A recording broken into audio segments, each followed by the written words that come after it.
স্বাগত দীপ্ত সংবাদে। আপনাদের সঙ্গে আছি আমি নাদিরা জাহান। শুরুতেই জানাবো সংবাদ শিরোনাম। গুমের মামলায় শেখ হাসিনার বিরুদ্ধে গ্রেপ্তারি পরোয়ানা, 12 ফেব্রুয়ারি শুনানি। পঞ্চগড়ে বাড়ছে শীতজনিত রোগীর সংখ্যা, বেশিরভাগই ডায়রিয়ায় আক্রান্ত। চট্টগ্রাম আদালতের 1911 মামলার নথি গায়েব, থানায় পিপির জিডি।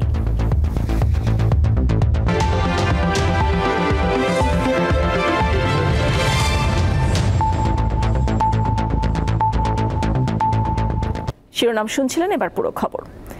গুম ও বিচার বহির্ভূত হত্যার অভিযোগে করা মামলায় সাবেক প্রধানমন্ত্রী শেখ হাসিনা সহ 12 আসামির বিরুদ্ধে গ্রেপ্তারি পরোয়ানা জারি করেছে আন্তর্জাতিক অপরাধ ট্রাইব্যুনাল। প্রসিকিউশনের আবেদনের পরিপ্রেক্ষিতে সোমবার এই আদেশ দেওয়া হয়। ন্যায় বিচার পাওয়ার আশা করেছেন ভুক্তভোগীদের পরিবারের সদস্যরা। সরকার পতনের পর আওয়ামী লীগ সরকারের আমলে অসংখ্য গুম ও বিচার বহির্ভূত হত্যাকাণ্ডের অভিযোগ উঠেছে। এদের কেউ ফিরে এসেছেন, আবার অনেকের খোঁজ নেই। ভুক্তভোগী এসব পরিবারের চাওয়া এসব জঘন্য অপরাধের বিচার হোক। আন্তর্জাতিক অপরাধ ট্রাইব্যুনালে গুম ও বিচার বহির্ভূত হত্যাকাণ্ডের যেসব অভিযোগ জমা পড়েছে সেগুলো একসাথে করে একটি মামলায় শেখ হাসিনা সহ 12 জনকে আসামি করা হয়েছে। এসব আসামির মধ্যে সাবেক সেনা কর্মকর্তা, এনটিএমসির সাবেক মহাপরিচালক জিয়াউল আহসান জুলাই আগস্টে গণহত্যা মামলায় গ্রেপ্তার হয়ে কারাগারে রয়েছেন।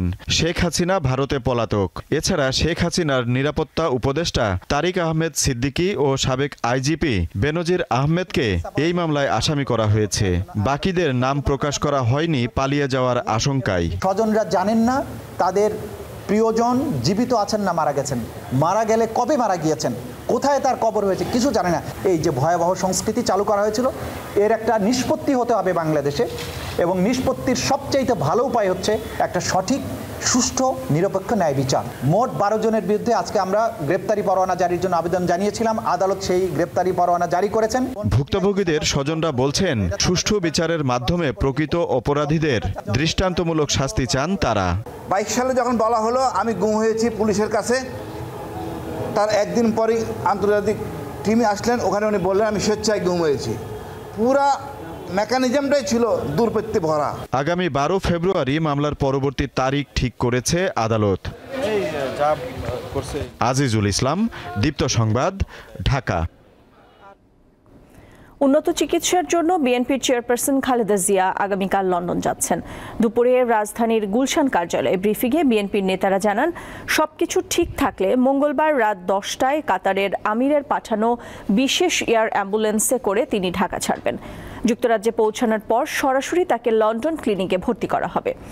খালেদা জিয়া সুস্থ হয়ে দেশে ফিরে গণতন্ত্রের সংগ্রামে নেতৃত্ব দেবেন, এমনটি প্রত্যাশা বিএনপির নেতাদের।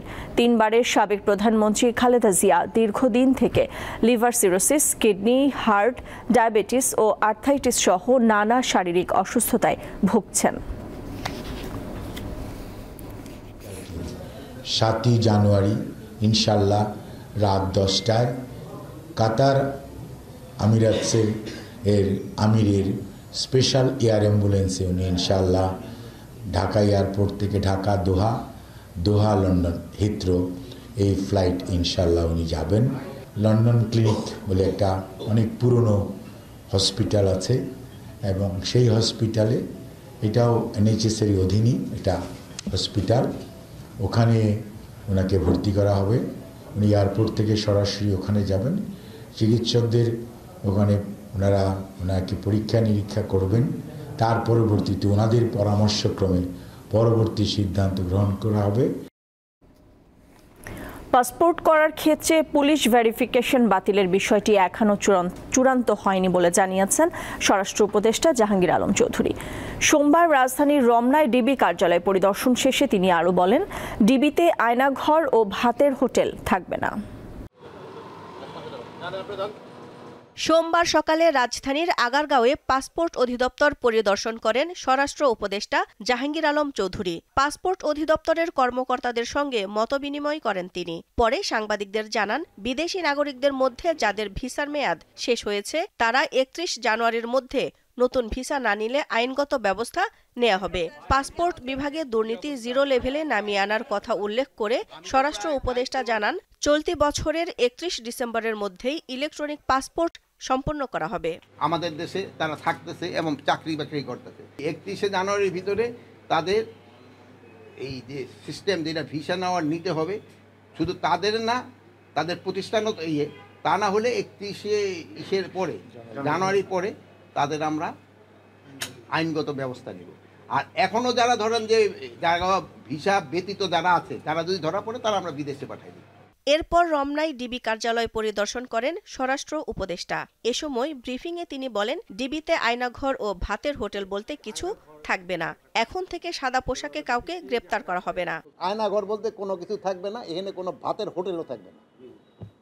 আর প্লাস এই ডিবিদের ক্ষেত্রে এইও বলা হয়েছে যে এরা সিভিল ড্রেসে কাউরে অ্যারেস্টও করবে না, তাদের জ্যাকেট অবশ্যই পরিধান করতে হবে, তাদের আইডি কার্ড শো করতে হবে।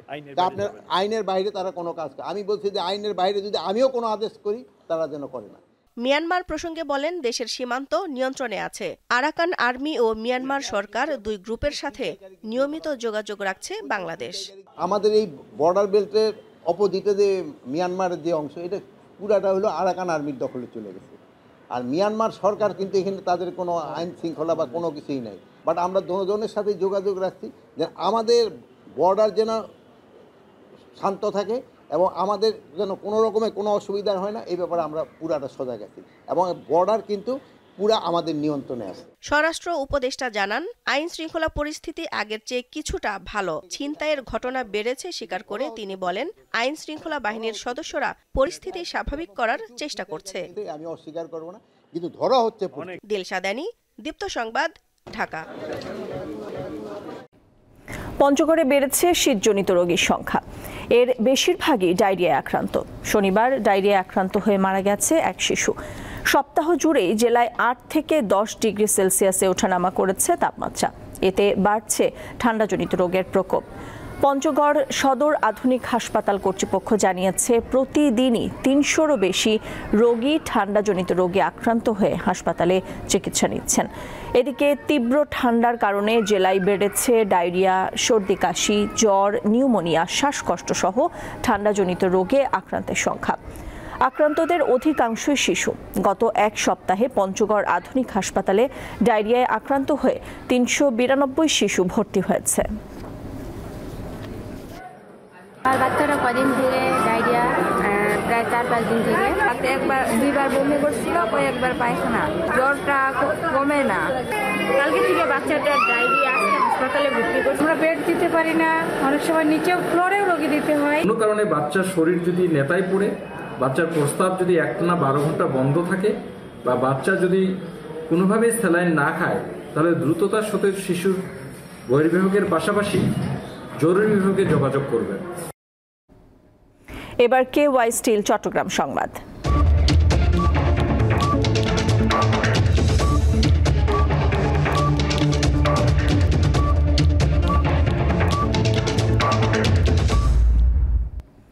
চট্টগ্রাম আদালতের 1911টি মামলার নথির খোঁজ পাওয়া যাচ্ছে না।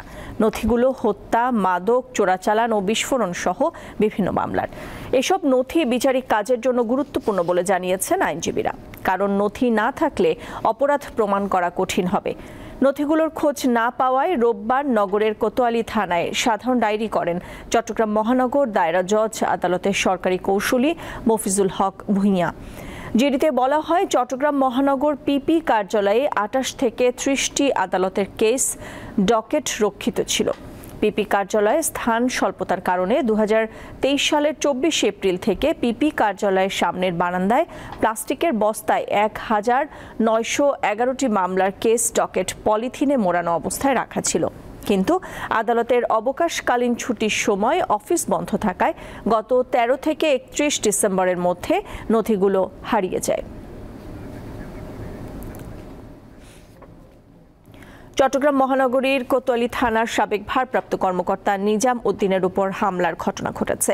অভিযোগ উঠেছে চট্টগ্রাম নগর স্বেচ্ছাসেবক দলের নেতাকর্মীর পরিচয় তাকে শার্টের কলার ধরে টেনে হিচড়ে থানায় নেওয়ার চেষ্টা করা হয়েছে। দুপুর 2:30টার দিকে পাঁচলাইশ পাসপোর্ট অফিসের সামনের এলাকায় এই ঘটনা ঘটে। পাঁচলাইশ থানার পরিদর্শক সাজ্জাদ হোসেন জানান, ওসি নিজাম উদ্দিন কোতোয়ালি, বাকলিয়া সদরঘাট ও সবশেষ পটিয়া থানায় ভারপ্রাপ্ত কর্মকর্তা হিসেবে দায়িত্ব পালন করেছেন।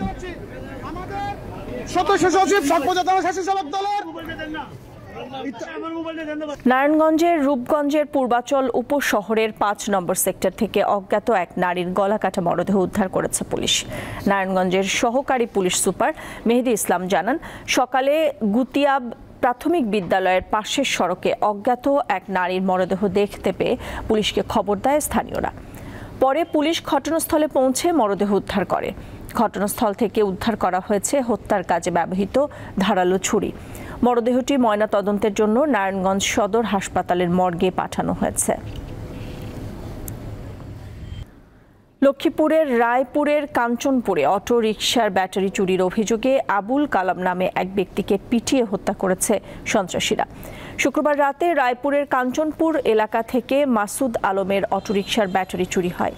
রায়পুর থানার ভারপ্রাপ্ত কর্মকর্তা মোহাম্মদ নিজাম উদ্দিন পাটোয়ারি বলেন, ব্যাটারি চুরির অভিযোগে আবুল কালাম নামে একজনকে গণধোলাই দিয়ে হত্যা করা হয়েছে বলে প্রাথমিকভাবে প্রমাণিত হয়েছে। নিহতের লাশ উদ্ধার করে ময়নাতদন্তের জন্য সদর হাসপাতালে মর্গে পাঠানো হয়েছে। কী কারণে তাকে হত্যা করা হয়েছে সে বিষয়ে তদন্ত চলছে। জড়িতদের গ্রেপ্তারে অভিযান চলছে বলেও জানান তিনি। মেহেরপুরের 9 নম্বর ওয়ার্ড পৌরসভা পুনরায় ভোটার তালিকায় অন্তর্ভুক্তির দাবিতে মানববন্ধন করেছেন নাগরিকরা। বেলা 11:30টার দিকে জেলা প্রশাসকের কার্যালয়ের সামনে মানববন্ধন হয়। এ সময় পৌরসভার তালিকা থেকে বাদ পড়া ভোটাররা তাদের দাবি জানায়। বক্তারা জানান, বিগত সময়ে রাজনৈতিক স্বার্থ হাসিলের জন্য সীমানাকে কেন্দ্র করে ভোটারদের বিভক্ত করেছে। এই এলাকার প্রায় 800 ভোটারকে পৌরসভা থেকে বাদ দিয়ে আমদহ ইউনিয়ন পরিষদে দেয়া হয়েছে। অপহরণের প্রায় 50 ঘণ্টা পরে উদ্ধার করা হয়েছে পটুয়াখালীর বাউফলের ব্যবসায়ী শিবানন্দ রায় বণিক ওরফে শিবু বণিককে। উদ্ধারের পর প্রাথমিক স্বাস্থ্য পরীক্ষা শেষে তাকে পরিবারের কাছে হস্তান্তর করা হয়। গত রাত 12টার দিকে উপজেলার কচুয়া গ্রাম থেকে তাকে উদ্ধার করে আইনশৃঙ্খলা বাহিনীর সদস্যরা। এর আগে শুক্রবার রাত 10:15টার দিকে কালাইয়া বন্দরের মার্চেন্ট পট্টি এলাকায় দোকানের 2 কর্মচারীকে বেঁধে রেখে 5 লক্ষাধিক টাকা লুট ও শিবু বণিককে অপহরণ করে নিয়ে যায় দুর্বৃত্তরা। আশুলিয়ায় নিরবিচ্ছিন্ন গ্যাসের দাবিতে বিক্ষোভ মিছিল ও মানববন্ধন করেছে তিতাসের গ্রাহকেরা। দুপুরে আশুলিয়ার পলাশবাড়ি আমার স্কুলের সামনে এই মানববন্ধন করেন তিতাসের কয়েক হাজার গ্রাহক। মানববন্ধন শেষে বিক্ষুব্ধ গ্রাহকরা একটি বিক্ষোভ মিছিল নিয়ে বাইপাইল এলাকার তিতাস আঞ্চলিক অফিসে যান। পরে সেখানে কর্মকর্তারা দ্রুততম সময়ের মধ্যে প্রয়োজনীয় ব্যবস্থা নেওয়ার আশ্বাস দেন ভুক্তভোগী গ্রাহকদের। বাংলাদেশ নৌবাহিনীর বাৎসরিক সমুদ্র মহড়া এক্সারসাইজ সেফগার্ড 2024-এর অংশ হিসেবে খুলনায় অনুষ্ঠিত হল সমুদ্র সচেতনতা বিষয়ক মেরিটাইম সেমিনার 2024। দুপুরে খুলনার নৌবাহিনী ঘাঁটি বানৌজা তিতুমিরের এ সেমিনার অনুষ্ঠিত হয়। এতে প্রধান অতিথি হিসেবে উপস্থিত ছিলেন কমান্ডার খুলনা নৌ অঞ্চলের রিয়ার অ্যাডমিরাল গোলাম সাদেক। সেমিনারে উপস্থিত মেরিটাইম বিশেষজ্ঞরা ব্লু ইকোনমির উন্নয়নে একটি সমন্বিত কর্মপরিকল্পনা প্রণয়নের উপর গুরুত্ব আরোপ করেন।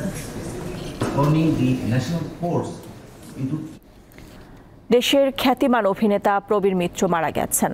রোববার রাত 10টার দিকে রাজধানীর একটি বেসরকারি হাসপাতালে তার মৃত্যু হয়। জীবদ্দশায় প্রবীর মিত্র ইসলাম ধর্ম গ্রহণ করেছিলেন। জোহরের নামাজের পর এফডিসিতে তার প্রথম জানাজা সম্পন্ন হয়। এরপর চ্যানেল আই প্রাঙ্গণে দ্বিতীয় জানাজা শেষে আজিমপুর কবরস্থানে দাফন করা হয়েছে। 1969 সালে প্রয়াত এইচ আকবরের জলছবি চলচ্চিত্রে অভিনয়ের জন্য প্রথম ক্যামেরার সামনে দাঁড়ান প্রবীর মিত্র। যদিও চলচ্চিত্রটি মুক্তি পায় 1971 সালের 1 জানুয়ারি। ক্যারিয়ারের শুরুর দিকে প্রবীর মিত্র নায়ক হিসেবে কয়েকটি চলচ্চিত্রে অভিনয় করেন। পরে চরিত্রাভিনেতা হিসেবে কাজ করেও তিনি দর্শকপ্রিয়তা অর্জন করেন। 1982 সালে বড় ভালো লোক ছিল সিনেমায় অভিনয়ের জন্য জাতীয় চলচ্চিত্র পুরস্কার পান প্রবীর মিত্র। 2018 সালে জাতীয় চলচ্চিত্র পুরস্কারের আজীবন সম্মাননাতেও ভূষিত হন এই অভিনেতা। প্রবীরদা আসলে এত ভালো মানুষ যে তার সম্পর্কে আসলে বলে শেষ করা যাবে না। কারণ হলো গিয়ে যে প্রবীরদার সঙ্গে আপনারা বলতে পারবেন না যে কারোর সঙ্গে কোনো রকমের কোনোদিন কোনো মনোমালিন্য হয়েছে। বাবাকে নিয়ে অনেক গর্ববোধ করি, কারণ বাংলাদেশে যদি এখন বর্তমানে 20 কোটি মানুষ থাকে, তার মধ্যে অন্তত পক্ষে 10 কোটি মানুষ তো তাকে এক নামে চেনে। একটা আক্ষেপ যে বাবা নিজের থেকে চেয়েছিলেন যে উনি অভিনয়ে ফিরবেন, একদিন না একদিন ফিরবেন, কিন্তু সেটা আর হলো না, এটা একটা আক্ষেপ। ঢাকা বিশ্ববিদ্যালয়ের 162 জন শিক্ষার্থী পেল আকিজ মনোয়ারা ট্রাস্ট শিক্ষাবৃত্তি। সোমবার ঢাকা বিশ্ববিদ্যালয়ের সিনেট হলে এই শিক্ষাবৃত্তি প্রদান করা হয়। 2024-25 শিক্ষাবর্ষে অধ্যয়নরত মেধাবী ও অসচ্ছল শিক্ষার্থীদের এই বৃত্তি দেওয়া হয়। ঢাকা বিশ্ববিদ্যালয়ে অনার্স প্রথম বর্ষের 162 জন নিয়মিত শিক্ষার্থী 1 বছরের জন্য এই শিক্ষাবৃত্তি পাবে। বৃত্তি প্রদান অনুষ্ঠানে উপস্থিত ছিলেন ঢাকা বিশ্ববিদ্যালয়ের উপাচার্য অধ্যাপক নিয়াজ আহমেদ খান, উপ উপাচার্য অধ্যাপক সাইমা হক বিদিশা ও অধ্যাপক মামুন আহমেদ এবং আকিজ মনোয়ারা ট্রাস্টের ট্রাস্টি মিসেস মনোয়ারা বেগম। অনুষ্ঠানে আকিজ মনোয়ারা ট্রাস্ট শিক্ষাবৃত্তির আওতা বাড়ানোর প্রতিশ্রুতি দেয়া হয়।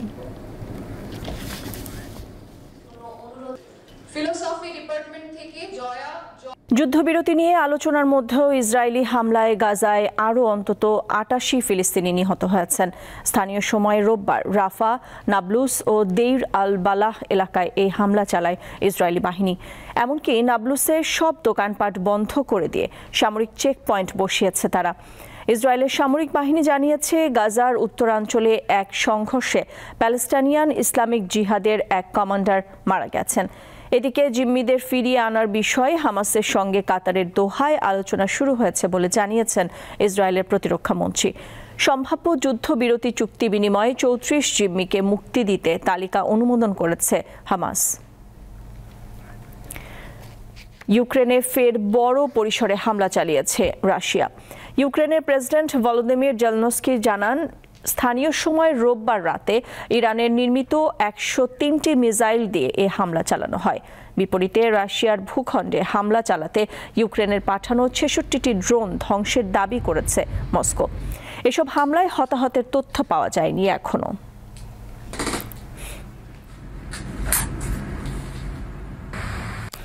শেষ করব দীপ্ত সংবাদ, তার আগে সংবাদ শিরোনামগুলো জানিয়ে দিচ্ছি আরও একবার। গুমের মামলায় শেখ হাসিনার বিরুদ্ধে গ্রেপ্তারি পরোয়ানা, 12 ফেব্রুয়ারি শুনানি। পঞ্চগড়ে বাড়ছে শীতজনিত রোগীর সংখ্যা, বেশিরভাগই ডায়রিয়ায় আক্রান্ত।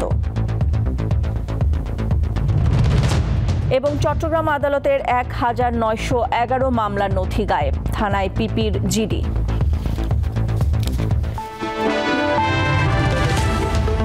দর্শক, এই ছিল এখনকার মতো আমাদের পরবর্তী সংবাদ সন্ধ্যা 6:40 দেখার আমন্ত্রণ রইল। এছাড়া আরও তথ্য বিনোদনের খবরাখবর জানতে চোখ রাখুন দীপ্ত ডিজিটাল প্ল্যাটফর্মগুলোতে। সাথে থাকার জন্য ধন্যবাদ সবাইকে।